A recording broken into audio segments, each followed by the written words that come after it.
Okay, I hope you're ready for this video. This won't be a short one.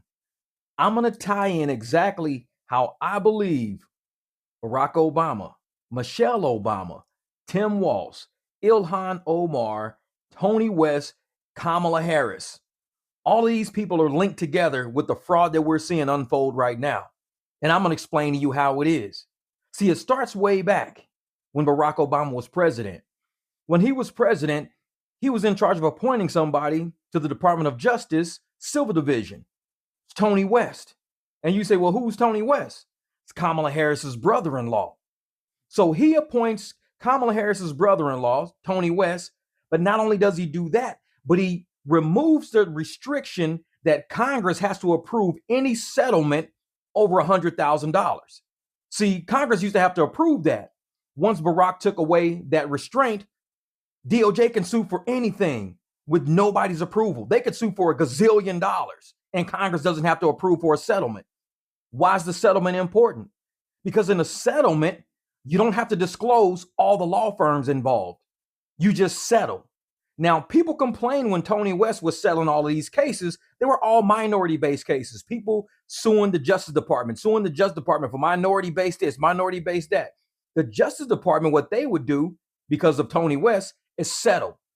50 million, 40 million, $1 billion, nobody knew because they wouldn't release it because Barack Obama already signed off saying, you don't got to tell nobody.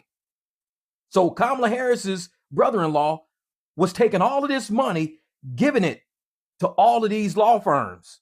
Now, you know, Barack, he's an attorney. Michelle Obama, she's an attorney. So all of these attorneys out there were getting all of this money from the DOJ now, being fed and loving it. Tony West, another attorney, he's now the head of Uber. That's a whole nother story. We'll talk about that later. He's the head of Uber legal department. But now all of these attorneys are eating right now. Nobody knows how much money is going on. Kind of like with BLM, when people were donating all this money to BLM, but BLM wasn't giving money to the people who it was intended for. That's what these law firms were doing. They were keeping the funds. So people were suing the Justice Department on behalf of minorities. Minorities weren't getting the money, though. The law firms were getting the money. So after they saw how this scheme was working, now you got Ilhan Omar. Ilhan Omar, Michelle Obama. What was Michelle Obama big for? We got to feed all these kids. This is about nutrition. We got to make sure every kid has a meal. That was Michelle Obama. Ilhan Omar says, oh, we could do that in Minnesota. I'll start a whole new program.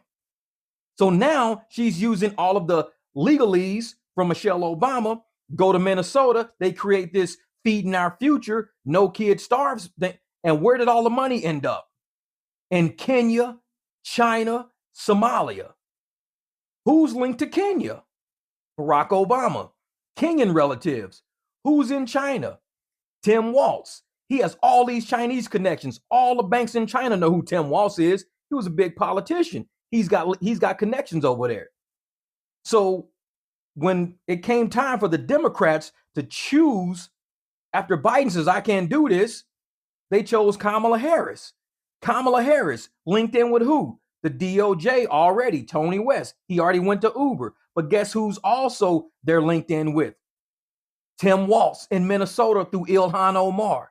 So now you got all of these people who are all linked together, already got previous dealings with each other. The Democrats are like, why don't we run a primary? Barack is like, we're not running a primary. We're going to appoint Kamala Harris. Kamala Harris, you're going to choose Tim Walz. Everybody's like, who the hell's Tim Walz? See, Tim Walz has already been deep in it with Ilhan Omar and Michelle Obama's food programs. They've already been deep in scamming already. So they need to choose somebody that can keep it rolling. You can't choose an outside Democrat. You can't choose a Pete Buttigieg or anybody like that because they're going to be like, what the hell is all this going on? Now, when Trump finally won and he came in and he says, we're cleaning this all up, everybody started resigning.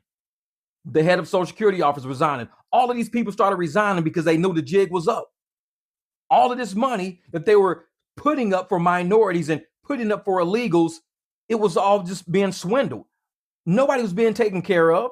All these cities are going bankrupt right now because the feds weren't funneling this money to it. The states were like, well, we'll fund and you guys reimburse us. And the feds were like, okay, $9 billion is flowing out of this country into over other banks. Now, any bank here in America was like, We're getting billions and billions of dollars put into our banking system. What the hell's going on? But if you're doing it in China, you're doing it in Kenya, you're doing it in Somalia, you're doing it in Sweden, you're doing it in the Cayman Islands, you're putting this money all over the place. American banks don't know what's up. You can even put it in banks over in Ukraine. Ukraine was kind of getting money on. It's like, hey, we'll help you guys move the money. As long as, we got our man Zelensky in power, we will help you move the money. Everything was happening right in front of everybody's faces. Now they want to claim, oh, it's not as big as what it is. I did a story about this 2 years ago, talking about Tim Walz and Tony West and all of this fraud. 2 years ago, I was talking about it. It's now 2025, and people are finally saying, hey, Tim Walz is involved in fraud. I said it 2 years ago. I said, this dude is in bed with Tony West. Tony West was running fraud at the DOJ. Everybody was talking about investigating Tony West, and all of a sudden it just disappeared. When Trump won, it disappeared. Like, what happened? Were we investigating this guy or what? He was the one scamming the DOJ. He was using minorities to fund all of these law firms who were in turn giving money to Kamala Harris, an attorney, Michelle Obama, attorney, Barack Obama, attorney, Tony West, attorney. So all of our tax dollars are flowing to all these attorneys. Where's the money at? And once Barack Obama already knew Obamacare was a scam from the get-go, he was like, this is going to be too easy. We've got illegals coming in from Somalia, illegals coming in from all over the world. We can have them apply for and use Medicaid, Medicare, all of these services, creating dummy companies and everything else to make sure we trap the tax dollars in our scheme. We don't let the Americans into the scheme. We do the scheme with the people coming into the country that don't know how our laws work. We're the attorneys here. We just need a bunch of patsies. So all of these people in the Somalian community has no idea they were being played. You guys are being used. You got autistic kids, you got hungry kids, you need housing, you need lodging. All of these people were being used by a group of attorneys who had this grand scheme on how to get tax dollars under everybody's noses using programs and NGOs. I'm telling you, this goes way deeper than what a lot of people think. Tim Walz and Ilhan Omar are not masterminds. This was a mastermind affair. This right here started at the very, very top a long time ago, knowing we could get tax dollars out of these people if we play by the rules. The only way they could play by the rules is if they got people that didn't really know the rules. You need people who think this is on the up and up, but you're using scams to get there. You're using a collection of people who know exactly how to work through the loopholes. You're getting kickbacks. So a lot of politicians were getting kickbacks. A lot of agencies out there were getting kickbacks. You can't tell me these people saw all that money come through and they didn't know the wiser. You can't tell me that.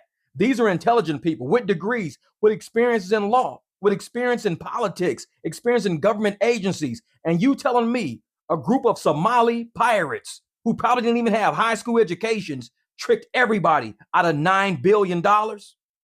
I'm not buying it. Now Tim Walz and Ilhan Omar are sitting on the hot seat and the other people in the backdrop like, yeah, don't say our name. Whatever you do, don't say our names. I said y'all names 2 years ago. I think we better start looking into it.